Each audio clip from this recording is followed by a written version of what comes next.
All right. Welcome, Jordan, to the Dating Intentionally podcast. How are you on this Friday?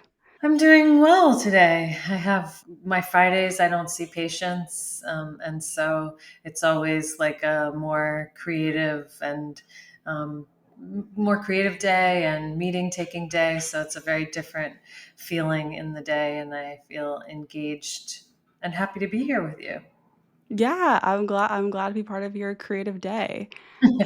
What are you being intentional about lately? Oh, that's a great question. A couple of things. One, I just shared with you, I'm in the middle of a big move, which is, such a stressful life experience. So I'm trying to be really intentional about just not giving over to stress, staying really grounded, doing all of the things that I know keep me feeling balanced and good in my life. So that's the main thing I'm being intentional about is not letting stress sweep me away. I love that. So, you are a somatic couples therapist, and from my understanding, somatic therapy is where you use like the mind-body connection to address mental health issues. Is that like in the right ballpark? Yeah, yeah, Okay. yeah. Any As- any additions or any like elaborations on that? Uh, I mean, somatic therapy is yes, it's about attending to the body, and there are all sorts of reasons for doing that, of which, the main one is around unprocessed trauma, is around really working with the nervous system to bring back resiliency and capacity. When we experience trauma, our nervous system can get stuck in defensive strategies and responses that diminish our capacity for living, diminish our capacity for relating, and also really being fully embodied and connected to your body is the best way to know what you're feeling, know what you're needing, Right. and to be able to use all of that self knowledge in service of living the most satisfying life and having the most satisfying relationships. That's beautiful. I mean, I have had a little experience doing that kind of work with a therapist before, and it definitely felt very uncomfortable at first for me, like weird. I was very like self-conscious, like in my head about it, but it helped me a lot. Like just Mhm. and again, I don't think my therapist she strictly practiced this way, but like we did use those techniques and I found it really helpful. So why might one try somatic therapy compared to other types of therapy? Well, our brain is only 10% of our body.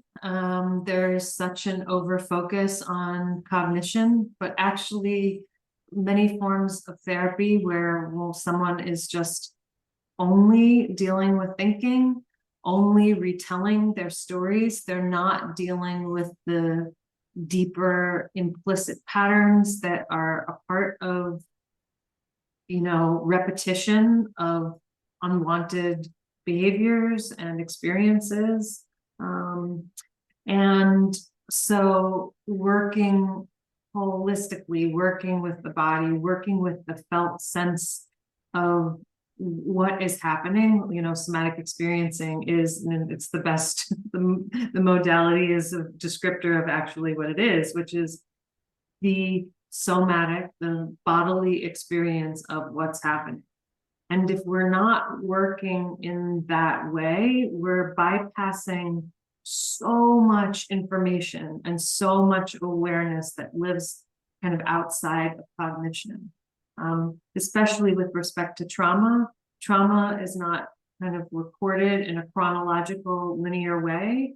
It's when we experience trauma, we fragment in all sorts of ways, intrapsychically, different Mm, parts fragment, the experience itself becomes fractured, and that's part of why we repeat an experience of trauma. So if we're not actually slowing down, really creating space and time to actually deal with all of the fragments of self and experience, we aren't moving towards integration. in a way, when we just tell the story of trauma again and again, that in and of itself can be even a re-traumatizing experience where we're kind of going over those neural pathways again and again instead of dealing with neuroplasticity to actually create new experiences of self, of other, of the world, which is actually what leads to lasting change. Wow. I mean, you're blowing my mind. This is when you explain it so well because this is a big topic. Like this is a really long process. It doesn't happen overnight. It's not linear. Like the kind of work this kind of work could take your whole lifetime and there is no complete. There is no like healed, done, we're good, ever. At least that's been my experience and you're shaking your head, so I Well, yeah, there is no healed, but I would even say when we have done a lot of healing, like the self has no limit. Like Mm, who we can become and how we can grow and change. And as a result of that, the life experiences, the relationships, the feeling of self in the world, that's unending. So, I think it's limiting to even think like where the journey ends is that I'm better. It's like, no, self-expansion is about having experience of feeling limitless. hell yeah. And you have a book about this, right? Like it was 2 years ago your book came out? Yeah, it's a workbook. It's a somatic Okay. therapy healing trauma workbook. And it's, to support people to be self-directed, which of course has its limitations because we're wounded in relationship and we heal in relationship. So we do need a healing relationship to integrate this work, but for anybody to kind of support themselves along the way, there's just a lot of practical tools in there. Love it. I will link in the show notes and I want to get into our main topic today, which is the evolution of a relationship and navigating what happens after you get through the dating phase, which is what my podcast really focuses on, is that like early dating phase. And okay, so I want to start with the honeymoon phase. What is your take? Like, is this a thing, the honeymoon phase? Yeah. It is a thing. The honeymoon phase, or also referred to as the romantic stage. Yeah, it's the inevitable high that we all enter into in the first, 6 to 9 months of a relationship. I think if you're long distance, you can kind of pull it a little longer. 6 to 9 months. Yeah. Okay. And the honeymoon phase is marked by projection and idealization. We meet someone and we see this person, we project all these fantasies onto them of how they are going to complete us, heal us, be there for us in the ways that nobody else has been, or our caretakers have never been. And a lot of idealization of kind of perfection. You're perfect. We're Mm, perfect together. And inside of that, we can often bypass or miss a lot of red flags or yellow flags, even that might actually start to cue us into the reality of imperfection that is true with every human being. okay, wait, let's break this down for a second. Because like I'm sure I relate to what you're saying. I'm sure a lot of listeners relate to what you're saying. Is there a way to go through the honeymoon phase without all the projection and the idealization? Well, so I think yes and no. I mean, the other thing that we're working with in the romantic stage is we're on a neurochemical roller coaster. You know, like lust is driven by high levels of testosterone and estrogen, and then attraction has all this neuroepinephrine, which is part of what leads to the feeling of pursuit and kind of gaming and chasing that is a part of this early stage of relationship. And then then I think, that's the kind of the feeling of high and the feeling of sexual desire. But then we kind of shift into, oxytocin, and like that's when bonding starts to happen. And that's when there's a more depth of feeling that occurs. And so, my take is like it's fun. Don't run away from it. Like you can lean into it. Yeah, the feeling of being swept away is so pleasurable. And I think it also is really helpful to know what's happening in a way that kind of grounds us in the process. Like, oh, I get it. I am projecting all this stuff, and my not wanting to eat and my insomnia is being driven by this like host of chemical cocktail that's in my system. Um, but the thing, I work with a lot of single people too, and my kind of main suggestion in the dating process is slow down. Right. Slow down and ground yourself in the reality that it takes time for you to see that that other person is a whole person. And it takes time for you to be off of your best behavior, for your imperfections and your humanness to show up as well. Okay, so we know you were saying that it's really great when we have awareness of what's going on. Like, okay, there are all these chemicals happening, like maybe there's some insomnia, maybe there's some, changed eating patterns. But what if you don't feel that though? Like, what if we don't feel all these things in the honeymoon stage? Is that a red flag? I think this is where knowing ourselves and knowing our patterns of relating is really important, because anxiety can really interrupt this process. Um, Feelings of shame, fear around vulnerability. So, it really means you knowing yourself well enough to be able to determine, is this a pattern that happens to me with everyone? Then there's something to look at. If I usually get a feeling of being swept away and there's none of that feeling there, okay, then that's something to be curious about. And inside of that curiosity, I think the question to then ask is is this lack of response really an indication that this person isn't a match? Or is this person not fitting into my, you know, type? And when I say type, what I mean by that is Imago match. An Imago is the picture that we bring to another person that is like a feeling, like the feeling of home. A lot of times, really, what attraction is this person recreates a familiar experience. And sometimes that's great if you've had secure, attuned caregivers. And sometimes that's not so good if you've had rejecting, abusive, narcissistic parents. That feeling of excitement and love, it is then more an indication of, oh, I'm moving into recreating a familiar attachment dance. And that is different from this person is a good match for me. Yeah. And it's hard to navigate that when you're in it. Like, every date, every text, it's like up and down and like it's all this new information as you're getting to know someone and it's really hard to kind of like step out and be like, okay, what is happening? And it's also like, okay, what's happening in my body, what's happening in my head, and what's happening in reality. Sometimes it doesn't all line up. Like, Exactly. Yeah, exactly. so, okay, one question, this is a question from the audience, and I'm curious to hear your answer as well. Because like you're in a new relationship, maybe you're in this honeymoon stage, you're navigating it.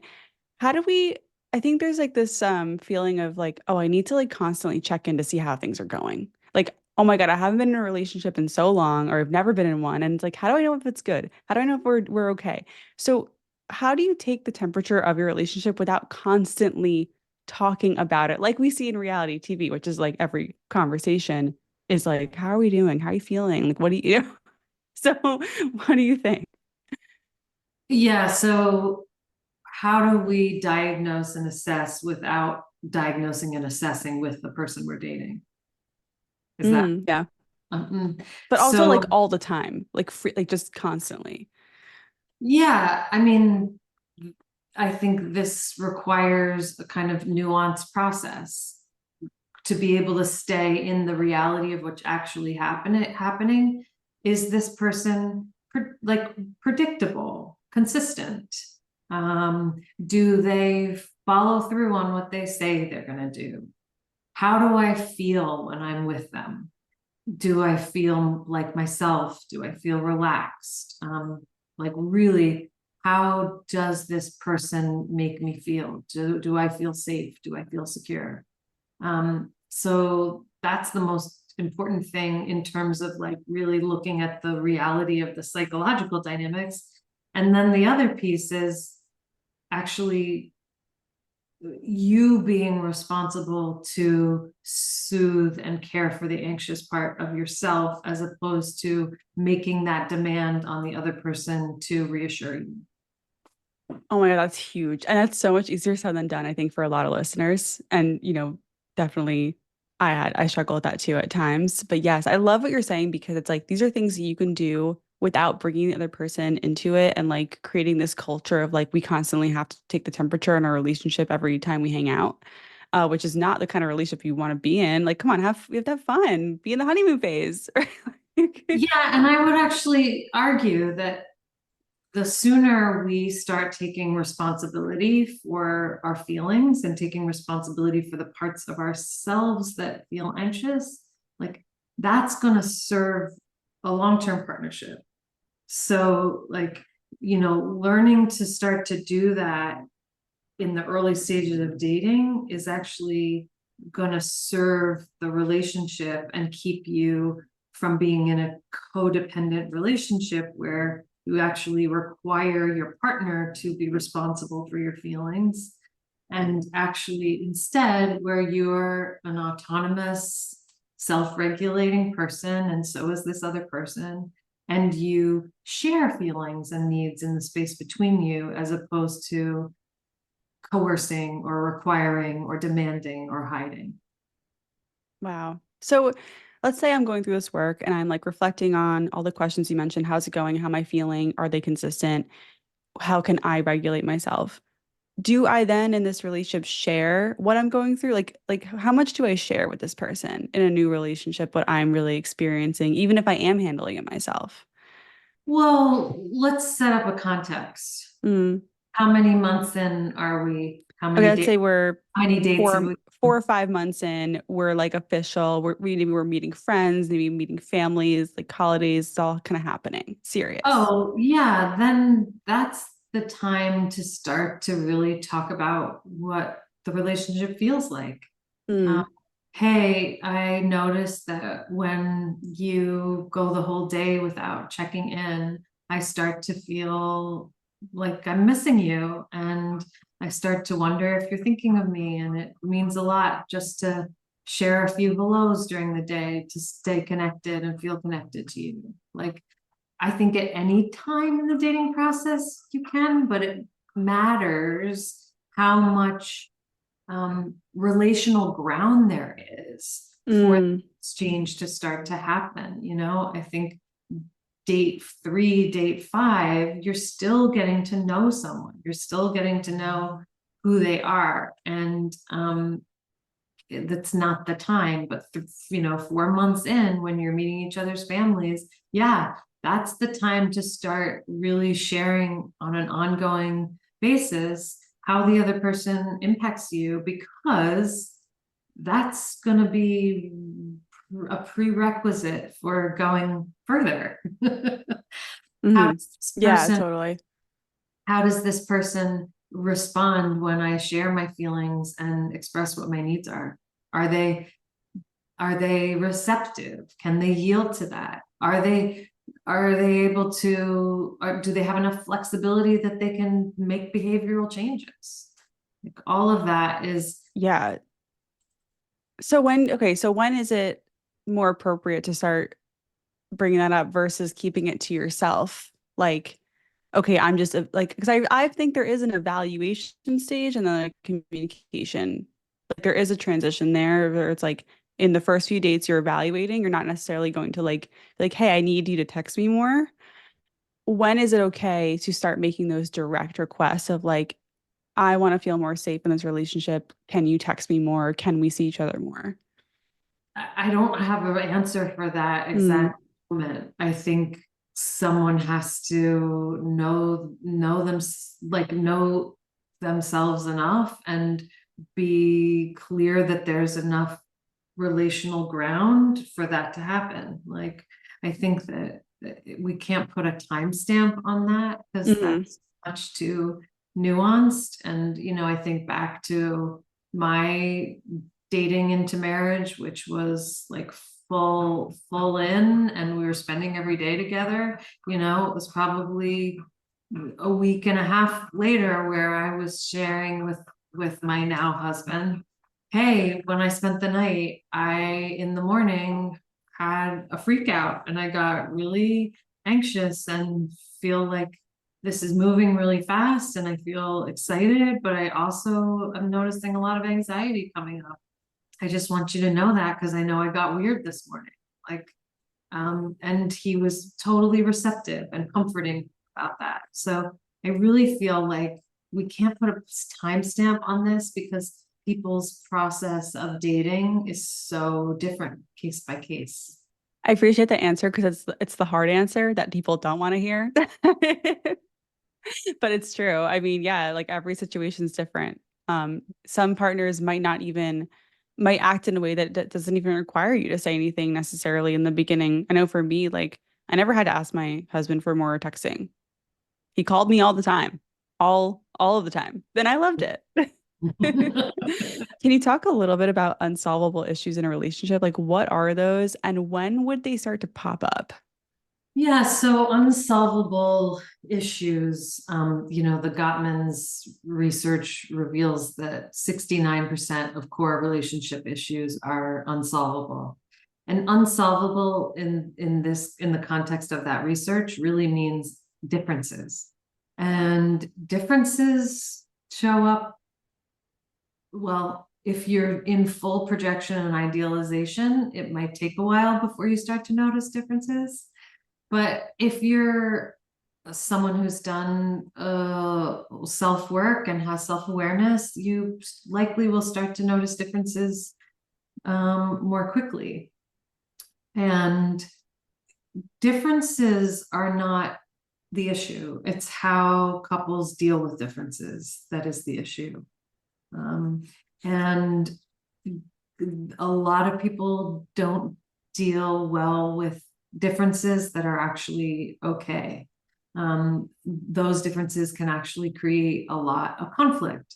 I'll just say I can use myself as an example. In the beginning of my relationship with my husband, I'm someone who acts quite quickly. Like I get an idea, I want to plan a trip, and I'm already bought the tickets and I'm moving. Same. And my husband needs much more time. He needs more time to kind of know what he's feeling. He takes more time to think about things I don't think about, like money or logistics. And in the beginning of our relationship, that caused a lot of conflict because I, in a way, saw him as holding me back. I was like, I had criticism about his lack of spontaneity. But as I became more self aware and we worked on our relationship, I have really come to appreciate his slowing down because it actually helps me a lot. Because sometimes, while there's gifts to moving really quickly on impulse, there are challenges to it as well. And in our kind of stretching to meet each other, I have really appreciated his slowing down, and he has actually sped up a bit too. So, those are solvable issues. Though, unsolvable issues are people's different communication styles or different temperament or different preferences or personalities. Um, Unsolvable issues are more about core values, religion, or if someone Hmm. wants children and the other person doesn't want children. Like this phrase that I love is a bird and a fish may love each other, but where are they going to live? Like geographic differences can break a relationship. These are some unsolvable ones. Another unsolvable one is one person who has a growth mindset in a relationship and another person who doesn't. And That's a tough one. that can be a real challenge, because then the person is rigidly set in their ways and threatened by any challenge to them to be responsive or curious about change. And the other unsolvable issues, I think, are like the four horsemen. It's Right. a relationship that is full of contempt or defensiveness or stonewalling, essentially an ongoing experience of behaviors that lead to non-functioning relationships and a lack of safety. Those are also unsolvable. Okay, so you're describing so many different kinds of unsolvable problems that couples might face, and I'm sure listeners can really relate to a lot of what you're saying. Um, it sounds like those some are like, okay, this is unsolvable, and the couple isn't, it's not going to be a viable relationship. Like it's just needs to end. And some of it sounds like what you're describing with your husband and like other things. It's like you can figure out how to work through it if you want to. So, okay, let's say again, we're using our context of like 4 or 5 months into a relationship, right? And you're starting to notice maybe some of these things.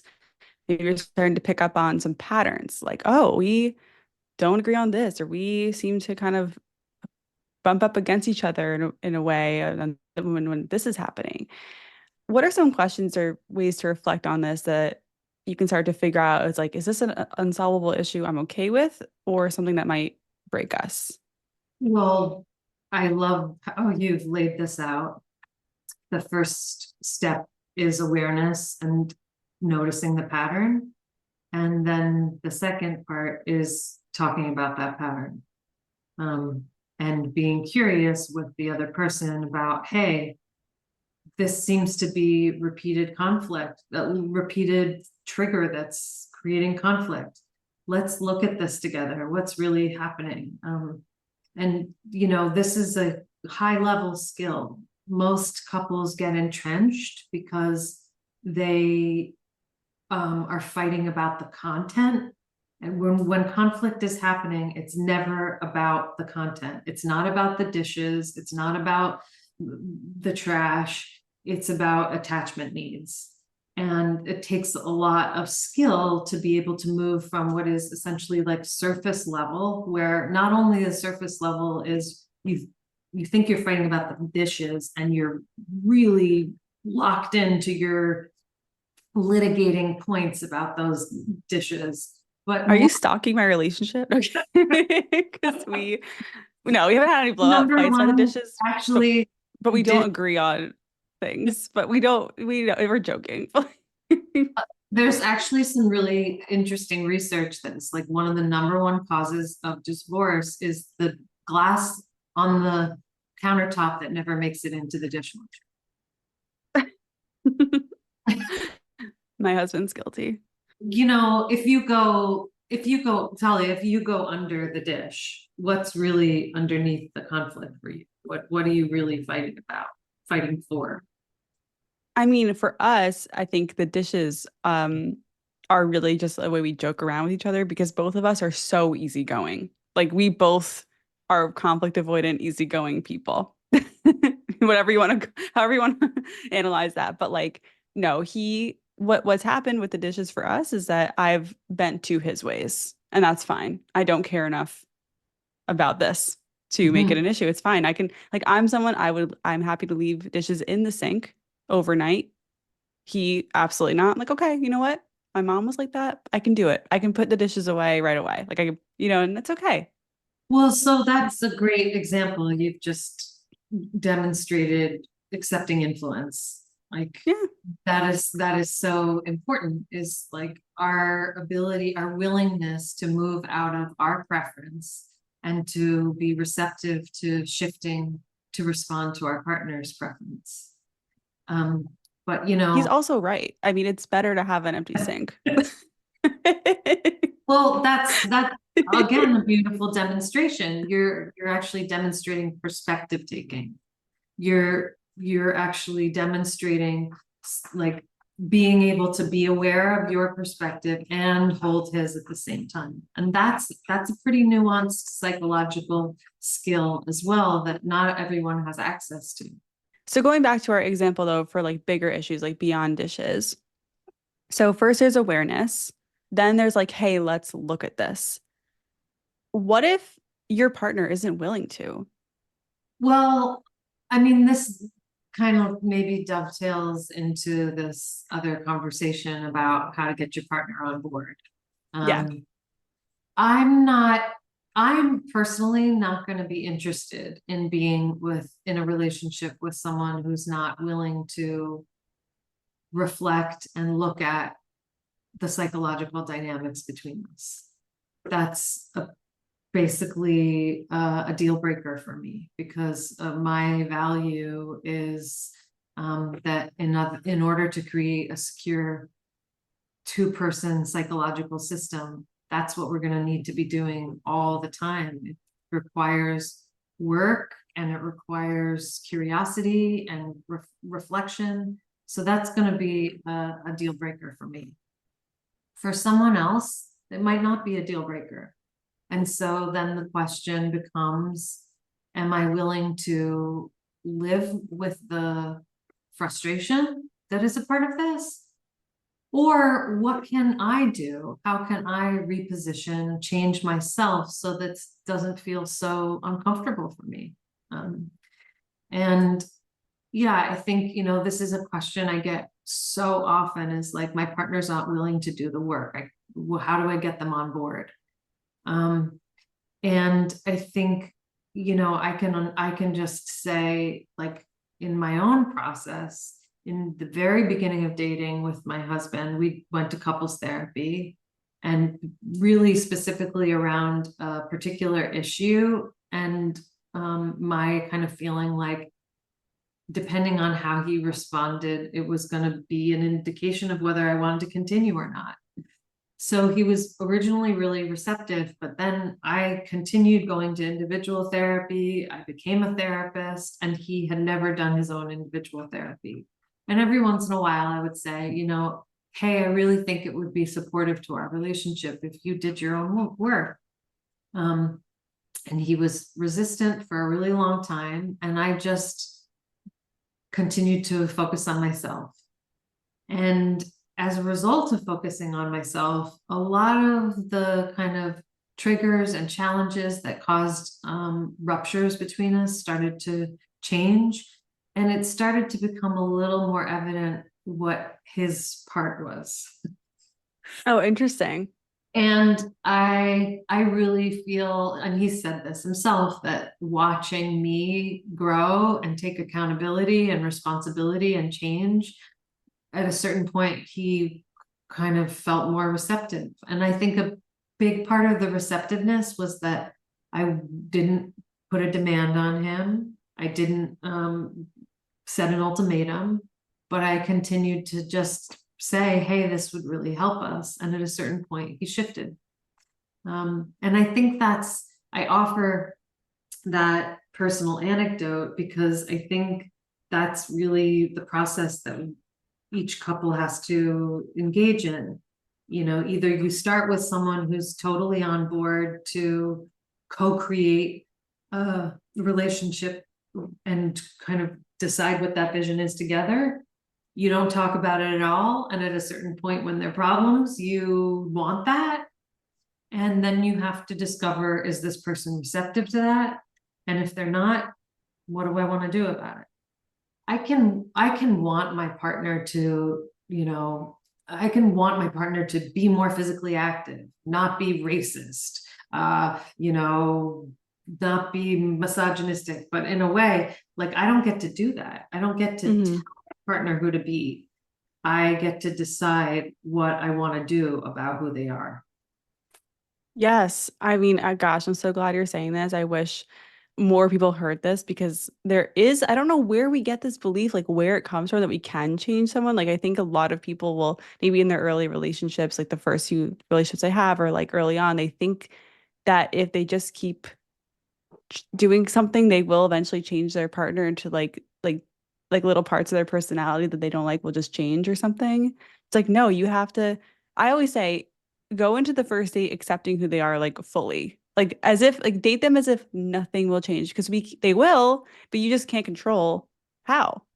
Like, yeah, That's beautiful advice. yeah, And I think a lot of people are attached to the idea of changing the other person because it's really so connected to unconscious early attachment when we like our whole organization is around how to position ourselves differently so this person can respond in the way we want to respond. Like so yeah. much early attachment, very young dynamics drive adult relationships. And inside of that, if you actually think about it from a developmental standpoint, yeah, makes sense that you want to change this other person to get what you want. But that's not what adults do in relationship. I could hear listeners being like, but wait, if I accept them, does that mean I'm settling? How do we decouple that? Having an agreement to be receptive to each other's needs and having a commitment around growth and change as a vital aspect of autonomous satisfaction and delight and relational satisfaction and delight. Like if we have that commitment between us, we're not settling. And that's really different than entering into a codependent, like silent agreement to a set of dependencies where I'm going to unconsciously manipulate you to be different. Oh my God. It sounds terrifying. But settling means I've chosen someone who is not able to give me what I want, and I'm locked in either trying to get them to be different or not having enough. Choose a Right. different. It's like you know it's not right and you are staying. Yeah, Yeah, that's settling. yeah, that's settling. And then it's like accept who this person really is and either have a relationship that satisfies some domestic needs or go and find someone who can give you what you need. Yeah. Yeah. I mean, I'm glad we touched on that because I think this is where it gets really confusing, where it's like, okay, I'm in this relationship. We do trigger each other. There are flaws. They're leaving their dishes on the counter, whatever it is. Am I settling? Like, should I stay or should I make it work? Should I try? Should I work on myself? Should I work on it? Like it's really hard to like decipher this. Yeah, I really have clinical and personal faith that actually when a person fully takes responsibility for themselves and really investigates their whole experience inside of the relationship, a path forward emerges. Hmm. Love that. That's beautiful. Okay, so I know you post about Love is Blind a lot, or I've seen you recently post about Love is Blind. This is gonna come out like a little bit like a couple of days after the reunion, um, which has not aired yet. We just saw the what? Are you caught up? I did, Okay. yes, I last Okay, episode. so if you are not watching Love is Blind this season seven, you can go check out previous episodes. I know this is just I just wanted to get into this because I love talking about reality TV and I know that you are watching closely. I want to do little predictions. Okay, so well, first of all, I just want to say, everyone listening, please follow Jordan if you're watching reality TV because your breakdowns are amazing. I love when you're like analyzing what's happening on the screen and like the attachment and like what's really going on. It is fascinating. It is, I could watch that all day. Like I want your commentary just running while the show's Yeah, I love it. Relationship science theater. yeah. So okay, so what are your okay? So we saw the wedding. We saw Ta Taylor and Garrett get married, and we saw Tim and Ashley get married. And we saw Marissa and Ramsey's breakup. And the rest of the couples did not. That was so rough. That was so rough. Yeah, Yeah. what you're like shaking your head. What's going through your mind? Oh, I think um if I'm gonna be the most generous, Ramses really sold himself, like he put on his best face. He sold himself as a very kind of woke, sensitive, progressive guy. And I really feel like as what's her name? Marissa. Marissa. As Marissa started to show more of her vulnerability, emerge more, he couldn't tolerate it. And I think it was a very real and painful breakup to watch. Um, and what I felt so sad for was Marissa's like, this is what happens to me all the time, this kind of confirmation of I in know. a way, like,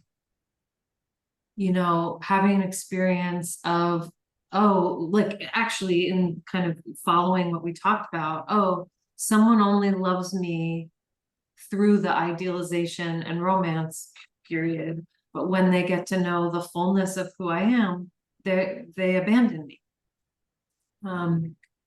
And so, man, okay, let's get real deep here. We met her mother. Yeah. Uh, her mom is a real difficult human being. And there's even a little bit of those seeds in there, like when she's trying on her wedding dress and she's like, oh, that's not my Marissa. This is my Marissa. That Like, was weird. I was like, that was so weird. well, so if we're going to be looking at these kind of attachment dynamics getting recreated, here's a mother who, of course, I'm bringing in a lot of hypothesis here, but here's a mother who actually isn't able to embrace her daughter's full self, has a very fixed idea of who her daughter is, and it really isn't able to embrace her vulnerability, all of these aspects that are who she is as a whole. And that even gets recreated a little bit with Ramses. I love hearing that, like that analysis of it, because it's like, there's something so off here, but it's like, what is actually happening underneath the surface? And yes, I did really feel for her, like you mentioned, when she was like, this always happens. But it's like, okay, going from this situation though, do you think that it's like, was she not her full self from the beginning? And do you think that you need to bear more of yourself earlier on? No, I think it happens, right? Mm, It's like the romance stage, we're like on our best behavior and there's all this creativity and desire and good feelings. Like time is just going to, all that we need is time to start to feel our vulnerability, express that, change in ways that actually start to allow this other person to see the fullness of who we are and vice versa. Can we get into one other thing about the sex? oh, yeah, yeah, yeah. This moment in the kitchen when he's saying, like, you're not giving me as much sex as I would like. And she talks about just not feeling it. I'm like, Yeah. girl, of course you're not feeling it because she doesn't feel emotionally safe. Like, she's feeling Uh, his withdrawal, and naturally and understandably, that's going to make her less available for physical connection. But also, like, that's also the reality of being in a relationship. Like, we don't get sex whenever we want it. I get rejected all the time by my husband. So he needs more of the emotional and I'm more of the spontaneous, like, let's go. So Yeah. learning that has been, but like we do have the foundation to navigate that. Obviously, like love is blind. You've known each other for 2, 3 weeks. You're not necessarily equipped to figure that out and also communicate that. Like, yeah. And maybe she doesn't really even know. Like, I think some people just are not aware of like, oh, I'm feeling this way. Actually, like, yeah, I'm PMSing or whatever it was. And I'm not feeling very emotionally connected to this person. Yeah. I really, yeah, I was so annoyed by Ramses in that scene because just like, do you expect your partner to be able to intimately be with you in some way every week or every day? Like, what do you expect when, if your partner is going through something where they're just physically not able? Like, what, like, what do you, I kind of felt like he was anxious based on how she was behaving, that he would never have sex or something. And it's like, Exactly. no, zoom out. Rams is like, this is just like, this is kind of, I don't know, it's not permanent. Yeah. Like, Yeah, well put. I think he did project into a story of like, this is the way it's going to always be. That yeah, it's like, very limiting to her and mischaracterizing. The birth control moment was another. I was like, what?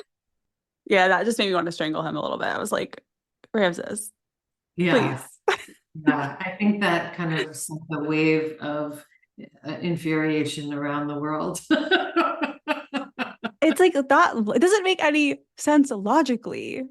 I guess like when you're thinking like with your dick, you just can't be logical. I don't know. Like, I don't know. Well, I mean, I guess, yeah, in a way, when you say that, it's like, yeah, I guess that was a demonstration of his inability to perspective take. Mm, right. But I wanted to ask you though, going back to what you said earlier about Marissa and her like this her vulnerability and how Ramses kind of didn't know how to deal with it. How do you, I think this is so relatable. Like you get vulnerable and the other person is like, I can't. How do we not turn this into a story where it's like, when I'm vulnerable, I scare people off? Because I think this is a big, big, big fear people have. And because it kind of can look that way. It kind of like that's one way you could tell its story, but like what's another way we could interpret this? Two things stand out to me that matter. When we're feeling vulnerable, not being complete, like that's a feeling. Feelings aren't facts. When we're able to not completely identify with that feeling and we're able to say, when you did X, I felt Y, and to really sense into that vulnerability, then we create a better possibility of our partner being receptive to that. When we're fully identified with the vulnerability, like you make me this way, you have to be this way. That's a kind of demand and kind of I would say young and overwhelming experience for another person to be on the receiving end of. But if I communicate my vulnerability in a mature kind of way and my partner goes, then again, I'm like, oh, deal breaker. Yeah. Um, one of the questions that I just sent out in my newsletter is on like in the early dating phases, one thing you should ask is, how did your family deal with vulnerability? How do you deal with your own vulnerability? Because how a person relates to their own vulnerability is going to be a good indication of how they'll relate to yours. That's a really good question. I love that. Thank you for sharing that with us. That's amazing that you have a newsletter. Um, okay, so also just really quick before we wrap up this Love is Blind section. Sorry, do you think Tim and Ashley will stay married? I feel suspicious. I don't think they're gonna stay married. I mean, but for listeners, if you are confused, this is Tim is the guy who has like kids that he did not reveal until way later, and like it was a whole thing. That was wild. I don't think they're gonna stay married either, but I could see them still being together. Mm. I felt encouraged after that scene, actually, where I always thought the bomb was going to be, I have another family. Like, I didn't realize that Yeah. it was sperm donation. And like, I guess inside of that, like, if we're thinking realistically about the timeline, maybe it was the right time to actually share that 2 weeks later. Right. Yeah. No, yeah, I do. Yeah, I think sharing that in the pods, yeah, would have been really tough and Yeah, crazy. Yeah. exactly. So I thought that I actually felt like they both navigated that pretty well. Like I understand her bewilderment, but I think he was very receptive to her feelings and very expressive and assertive about his desire to work it out together. And Yeah, I so did like how he handled that too. So, I just feel like there's still a lot of projection that's driving that relationship. And so I guess we'll see. You'll see. And then what about Taylor and Garrett? I'm curious. You go first. I don't know. I guess like okay, so what's throwing me off is like we've seen Garrett pictures of him like he's all like he looks different now. He's grown his hair out, he's wearing different clothes. So it's like that's kind of a sign of a breakup sometimes of like someone Taylor is really into clothes. Like maybe she like helped him. So I think I could see them still together. Yeah, I had a feeling of more of greater compatibility with them. I didn't love her freak out. I thought that she was actually projecting a lot of her relationship trauma onto that moment. I I am not down with outsized jealousy. I think that we really need to actually be secure enough in ourselves to like accept the reality that we're not the first person that our partner was with, and that they may want to have, follow an ex-girlfriend on Facebook or whatever, as long as like they're not, as long as they're true to us and their commitment to us, like that kind of control is just, it's just gonna be grounds for uh bad stuff. Yeah, I'm with you. I'm with you. Yeah, Garrett just didn't give any signs that he's like a fuck boy or like he's that kind of guy. And we've been blindsided on the show before, but like I really think Garrett's just like a nice nerd, you know? Like And his mom was one of the most, I think, authentic, expressive mothers I've seen on the show. There, that scene between them was so sweet. She said the nicest things to him. Yeah, I feel like he's a good guy. And I think that if she can get a handle on some of her own insecurity, that's actually about her, they have a good shot. I love it. Well, I'll be following along your updates when this comes out.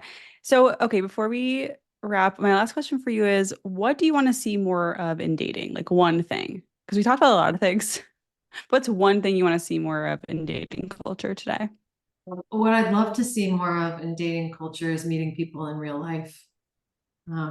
And more move, because I want that for all of our culture, is more of a move away from the digital world as the only place to make connections. And it's a great place and it's so efficient, and it's how I reconnected with my husband even though I knew him previously. But I would love to see more people, introducing friends to each other and going to places like, going to shows, or there's an organization called Reading Rhythms here where people bring a book and just sit and then they talk to each other about the book that they're reading. I'm like, oh, that is the sexiest place to meet a potential mate. Like, yes. Yes. Oh my God, I love that. Well, I agree. I think I definitely talk a lot about like how to build confidence in approaching people, and I think it's a great skill to have. Yeah, I'm with you on that, and I want to see that more of that too. So where can listeners connect with you and find you? Yeah, so Instagram is like where I like to hang out the most. And then I have a bi-monthly newsletter where I share relationship education and practical tips. And then yeah, I have a private practice here in New York where I see couples and individuals. So any of those places. Awesome. I'm going to sign up for that newsletter right now. Well, thank you so much. This has been a great conversation. And yeah, I just appreciate all the wisdom you shared with us today.